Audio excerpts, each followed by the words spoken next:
Salut tout le monde! Aujourd'hui, je vous retrouve pour parler de 5 compétences de blogueur pro que vous allez forcément avoir au bout d'un moment ou que vous avez sûrement déjà si vous êtes déjà blogueur pro.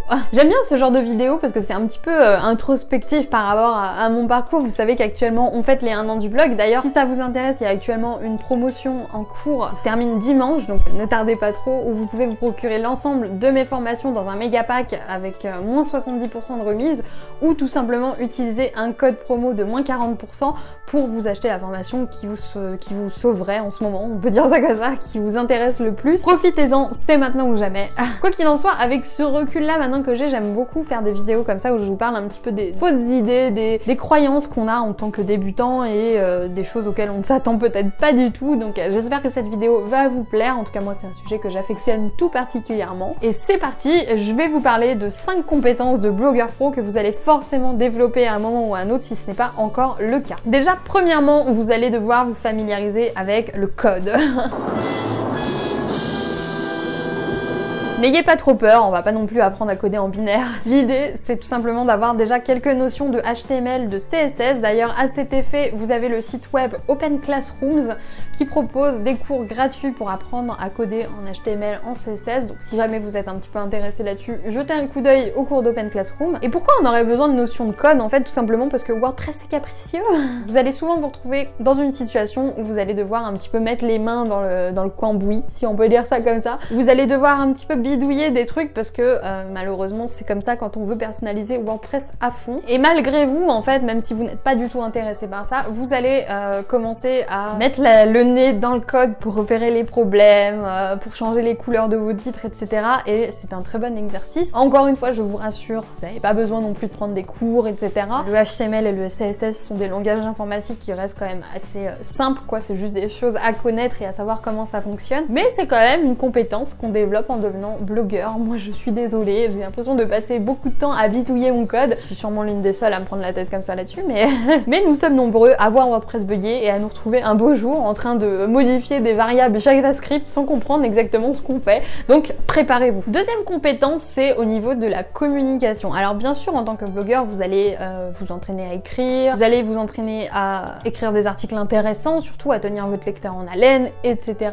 Mais surtout, vous allez apprendre à communiquer dans le sens où vous allez petit à petit mieux trouver vos mots, mieux savoir comment donner votre opinion et surtout assumer votre opinion. Puisque souvent quand on se lance en tant que blogueur, on est un petit peu timide, on manque un petit peu de confiance en soi, parfois on est même frappé par le syndrome de l'imposteur, bref, tout un bonheur. Et plus le temps va passer et plus vous allez recevoir de retours, plus vous allez vous dire « ah, mon avis vaut quelque chose ». Et plus vous allez oser un petit peu montrer un petit peu vos opinions différentes par rapport à la masse aux gens et plus vous allez ressortir en fait. Et c'est quelque chose qu'on réalise au fil du temps. En fait, plus vous avez un avis tranché et plus vous assumez ce que vous pensez et plus vous avez les arguments pour vous défendre si jamais on vous dit le contraire, plus forcément vous serez crédible et plus forcément vous aurez confiance en vous. Moi, je sais que la manière que j'ai de m'exprimer là, dans cette vidéo par exemple, n'est plus du tout la même que celle que j'avais l'année dernière quand j'ai tourné ma toute première vidéo. C'est beaucoup plus facile pour moi de m'exprimer, c'est beaucoup plus facile pour moi de vous faire un discours comme ça, alors qu'avant je mettais vraiment beaucoup plus de temps. C'est le genre de compétences qu'on peut pas acquérir comme ça sans faire d'erreur, sans avoir un petit peu peur et se lancer finalement dans le grand bain. Donc si vous êtes au début de votre chemin de blogueur, commencez dès maintenant à assumer vos opinions, à dire ce que vous pensez et à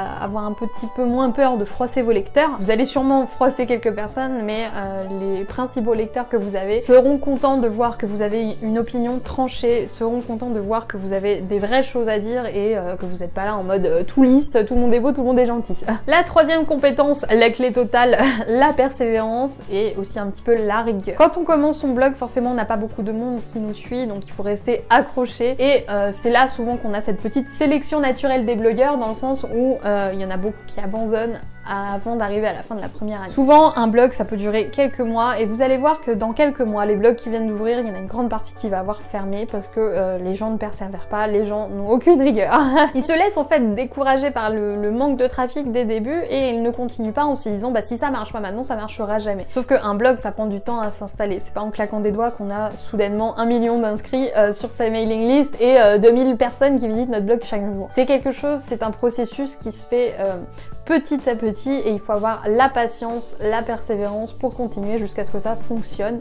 Et je vous assure que dans la plupart des cas, ça dure moins longtemps qu'on le pense puisque comme je l'ai dit, une grande majorité des blogueurs débutants ont tendance à arrêter leur blog après 2-3 mois. Si vous dépassez déjà ces 2-3 mois, vous avez fait plus que la majorité des personnes qui se lancent et plus vous allez durer sur le long terme, plus votre audience va grossir quoi qu'il arrive. Donc vraiment, si j'avais 2 trucs à vous conseiller, c'est la persévérance et la rigueur jusqu'au bout les gars. Quatrième compétence, l'organisation. Alors je parle beaucoup d'organisation en ce moment, mais c'est vrai que j'ai constaté vraiment que depuis que je travaille à la maison, mon organisation par rapport à ce que j'avais en tant que salarié avant, c'est plus du tout la même chose. On a quand même beaucoup de choses à faire, hein, il faut pas se mentir, il faut écrire des articles, certes, ça prend du temps d'écrire des articles, de trouver des idées, de faire la mise en page, de faire les visuels, de faire le design, de tourner des vidéos si en plus on est sur YouTube, d'envoyer des mails, enfin on a vraiment un milliard de trucs à faire et sans bonne organisation, ça va être compliqué.